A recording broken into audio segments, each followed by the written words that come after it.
झीरम घाटी में कांग्रेस नेताओं के हुए हत्याकांड को आज 10 साल से भी ऊपर हो चुका है, लेकिन अभी तक इसमें कोई बड़ा खुलासा नहीं हुआ है। भाजपा और कांग्रेस दोनों ही इस घटना को लेकर बयानबाजी कर रहे हैं और एक दूसरे के ऊपर आरोप लगा रहे हैं। ऐसे में झीरम घाटी घटना के 11वीं बरसी में एक बार फिर दोनों पार्टी ने एक दूसरे के ऊपर बड़ा आरोप लगाया है और इस मुद्दे में अपनी अपनी राजनीतिक रोटी सेकने की कोशिश की है। आइए आपको सुनाते हैं दोनों पार्टी की तरफ से क्या क्या नया बयान सामने आया है।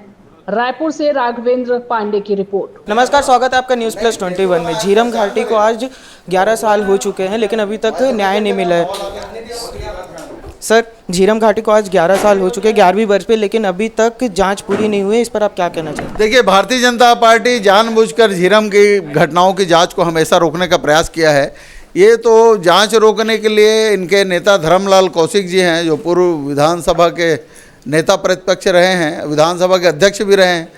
ये भारतीय जनता पार्टी की इशारे पे हाई कोर्ट में भी गए थे कि जांच को रोक दिया जाना चाहिए।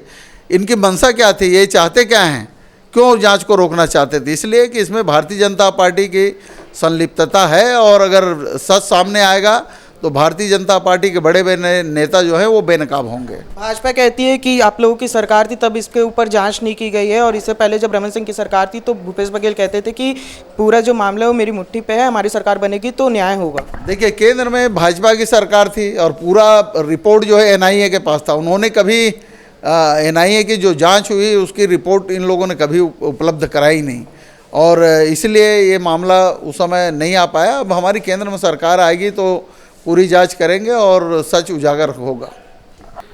देखिए, कांग्रेसियों को शर्म आना चाहिए। जो उस घटना से संबंधित इनके सरकार में मंत्री रह चुके हैं संदेही, उसको इन्होंने सम्मान दिया और इस प्रकार की बातें करते हैं। भारतीय जनता पार्टी तो चाहती है कि इस पर कार्रवाई हो, कहीं पर इसमें कोई दिक्कत नहीं है। लेकिन जिस प्रकार से ये लोग आज नक्सलियों का समर्थन कर रहे हैं, इनके जो पार्टी के नेता हैं वो ऊपर उनकी आत्मा भी रो रही होगी कि किस प्रकार से ये नक्सलियों का आज कांग्रेस के लोग समर्थन कर रहे हैं। और कांग्रेस हमेशा दोहरे विचारधारा के साथ, दोहरी नीति के साथ चलती है, जिसको छत्तीसगढ़ की जनता जानती है। और नक्सलियों के समाप्ति के लिए इनके पास कोई विचारधारा नहीं है। आज नक्सली समाप्त होने वाले हैं।